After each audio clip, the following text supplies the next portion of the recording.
Vous la reconnaissez? C'est Eliette Abécassis qui arrive sur le plateau du 124. Elle vient nous parler de son dernier livre, Les Maîtres du Talmud, aux éditions Albin Michel. Bonjour Eliette. Bonjour. Bon, on est ravis de t'accueillir dans l'appart. Petite touche de douceur dans ce monde de Oui, monde. c'est vrai, c'est bien. Plaisir. On te reçoit pour la sortie de ce livre, Les Maîtres du Talmud. Tu es romancière. Mais également maman. Et ça, c'est un Ouais. poste très important qui occupe Ouais. beaucoup de ta vie également. Et tu es Oui. très engagée sur la cause de l'enfance, également, je C'est crois. vrai. Et des femmes. Et des des femmes, femmes. absolument. Je crois que en étant écrivain aujourd'hui, c'est important de donner un petit peu les directions parce que je crois qu'on est dans une société en perte de valeur ou en plein questionnement, un peu perdu. Les écrivains, les Ils ont intellectuels sont sont, aujourd'hui un peu guides de cette pensée. des chemins et s'engager pour les causes morales en fait. Alors, de manière plus pragmatique, on est dans Quête d'appart. Est-ce que toi, tu es en ce moment en quête d'appart? Alors pour l'instant non, mais je l'ai beaucoup été. Ah, parce tu l'as que beaucoup été. je crois que j'ai vécu dans la moitié des arrondissements de Paris. Ah, d'accord. J'ai beaucoup déménagé. Ouais, ouais. Et quel rapport tu as à ton chez-toi? Alors moi, je suis beaucoup chez moi parce que j'écris chez moi. D'accord. J'écris pas dans les cafés, Tu n'as pas de bureau ailleurs, c'est chez toi. pas du tout. Ouais, ouais. Et c'est là où je suis bien pour écrire. Donc j'ai besoin d'un petit cocon parce qu'en fait, quand j'écris, c'est à la fois, bon, par exemple, ce livre, ça m'a demandé beaucoup de documentation, mais c'est aussi une plongée à l'intérieur de soi. Alors, tu écris, c'est toujours une question que j'aime bien poser aux écrivains, tu écris à la main ou alors est-ce que tu es directement Ou à la Remington. à la Remington? Non, mais toujours à l'ordinateur. Oui. Toujours à Jamais l'ordinateur la main. maintenant, c'est fini c'est fini. Oui, oui, c'est tellement pratique. C'est sûr. Ouais. On peut réécrire à l'infini. On parle de ton intérieur, mais tu nous as fait un petit cadeau. Oui. C'est une petite nouveauté dans l'émission. Tu nous as apporté une photo de chez toi. Oui. Alors, on va regarder. Alors précisément d'un endroit. D'un endroit. De chez toi. Et effectivement, c'est étonnant comme photo parce que c'est une bibliothèque avec des livres. Toi, je te voyais plutôt canapé et PlayStation. Bizarrement, tu vois, on est sur une bibliothèque. C'est une vraie surprise. D'accord. Donc c'est un endroit important pour toi, ça, c'est la Oui. bibliothèque. C'est la bibliothèque, en fait, c'est le salon. Ouais. Je ne sais pas si vous avez vu, il y a une bibliothèque et puis derrière, il y a encore des bibliothèques, Oui. parce que dans le couloir, il y en a. Et chez moi, il y a des livres un peu partout. Ma mère est professeure de psychologie et mon père de philosophie. Donc j'ai récupéré encore plus de livres dans ces domaines que j'ai mis dans ma maison. Et j'adore, en fait, être entourée de livres. Et qui sont un peu la source de ta documentation pour écrire tes romans. Oui, oui, bien sûr. Dans la bibliothèque de mon père, il y a absolument des trésors sur, évidemment, tout ce qui a trait au judaïsme, au Talmud. Tiens, ça c'est une question un petit peu tiroir qu'on range un peu partout. Tu es sur l'île déserte, quel livre tu emporterais avec toi? Celui-là. Non, ça va venir. Non, mais je vais vous dire, s'il devait en rester qu'un, je pense que je prendrais la Bible parce que c'est un livre qui se relie à l'infini, qui s'interprète à l'infini, dans lequel on fait des découvertes incroyables. Et qui donne aussi évidemment des chemins de pensée, toute une réflexion morale, éthique, mais aussi philosophique. C'est difficile de faire mieux, non, en fait. C'est vrai qu'on n'a pas fait mieux depuis. Non, On c'est n'a vrai. pas tellement fait mieux. Alors, ce livre, c'est ton 20e, je crois que j'ai 20e Oui. roman. Oui.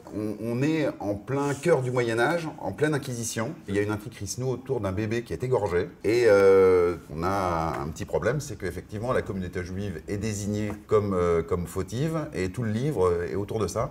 Oui. Et c'est. Oh, il y a de l'amour, il y a de la haine, il y a de la trahison. C'est un vrai thriller. C'est un thriller, oui, oui. C'est vraiment thriller une enquête historique. policière. Thriller Ouais. historique. Ouais. Mais il y a un truc, c'est Eliette Abécassis, c'est depuis 2000 un livre par an. Et celui-ci, 3 ans. il a mis 3 ans. C'est vrai. Hein. Pourquoi celui-ci a mis plus de temps Ouais, à C'est arriver? une bonne question. c'est vrai. Là, on est au XIIIe siècle à Paris. C'est une période pas si connue que ça, donc il y a eu énormément de recherches. On est dans beaucoup d'endroits dans Paris, on se promène beaucoup. Il ne faut pas faire d'erreurs, non seulement sur le quartier juif, mais aussi toutes les intrigues politiques, les inquisiteurs. Donc toute une ambiance historique à recréer et ça a pris beaucoup de temps. Et puis après, il y a le monde des talmudistes dont je parle au Moyen-Âge, parce qu'en fait, le Talmud, c'est un projet fou. C'est le report de la tradition orale judaïque Oui. dans un document. Dans C'est beaucoup ça, de volumes. beaucoup de volumes. Donc c'est un La livre infini. Mishnah et. En fait, la Mishnah, c'est les lois qui sont tirées de la Bible et le Talmud est le commentaire de C'est ces ça, lois. d'accord. Donc en fait, ces commentaires sont contradictoire, c'est-à-dire un rabbin critique un autre rabbin qui critique. Tous les thèmes sont abordés, des thèmes de la vie de couple, de la femme jusqu'aux problèmes politiques, absolument tous les sujets, mais d'une façon contradictoire. Donc c'est la discussion et la remise en cause permanente. Et ça ne se termine jamais. Alors c'est absolument fascinant comme monde, puisque c'était un livre complètement subversif à l'époque, et dangereux puisque les idées étaient partagées entre juifs et chrétiens qui étudiaient parfois ensemble. Et on rappelle quand même que ce livre, effectivement, il parle également de religion. Mais pour ceux que ça pourrait un peu effrayer parce qu'ils n'ont pas envie d'entrer dans une lecture trop religieuse, on rappelle quand même que c'est aussi un thriller redoutablement efficace. On lâche pas une page et tout ça. D'ailleurs, il y a un rebondissement à la fin qui est quand même juste incroyable. Moi, ce que je veux savoir, c'est comment la première pensée qui te fait accoucher de ce livre, c'est quoi? Il y a un peu de papa, peut-être? Enfin, oui, il y a pas mal de papa, mais en même temps, c'est tellement proche de moi que j'ai jamais pensé à écrire là-dessus, puisque je suis un petit peu née là-dedans, puisque mon père est talmudiste et que j'ai assisté à ses cours de Talmud. Et c'est un talmudiste, évidemment, éminent, passionné, très érudit, et je me suis beaucoup inspirée de lui pour construire ce personnage de Sir Viv, ce maître du Talmud. Et je me suis réintéressée, je me suis intéressée d'un point de vue romanesque au Talmud quand j'ai écrit mon livre qui s'appelle Aliyah. Et je me suis posé la question des Juifs de France et je me suis aperçue qu'une grande partie des commentaires du Talmud ont été écrits dans ce pays, la France, et ce n'est pas un hasard parce que les Juifs se sont épanouis en France comme dans aucun pays, mais en même temps, il y a eu ce fait historique qui est ce qu'on appelle le brûlement du Talmud, c'est que Saint-Louis a pris tous les Talmuds. C'est un des ressorts du roman d'ailleurs. Ouais. Et il les a fait brûler dans un grand autodafé à Paris, sur la place de Grève. C'est cette image qui m'a bouleversée. Ça, voilà, il y a une histoire à créer autour de ça. Oui, je me suis dit, mais pourquoi a-t-il pourchassé comme ça le Talmud? Il doit bien y avoir une raison. Et tu me disais, tes parents sont très présents finalement dans ces ouvrages. Quel est leur regard par rapport à ton travail? Ils ont beaucoup lu, ils ont commenté, ils ont corrigé, ils sont...